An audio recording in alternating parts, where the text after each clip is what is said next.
This is Microsoft Excel from Microsoft Imagine Academy. I'm in Lesson 2 of Excel Core, and I'm creating workbooks in the step-by-step.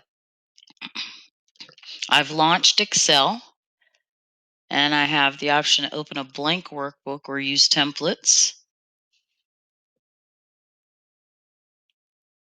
I'm going to click Blank Workbook per the instructions. All right. It automatically names the workbook Book 1 up here in the title bar at the top of the window. And A1 is the active cell. Those are our defaults. In A1, I'm going to type Fabricam ink. All right. And this will be the primary title for the worksheet. Note that as I'm typing, it appears in the cell. It also appears in the formula bar here. All right.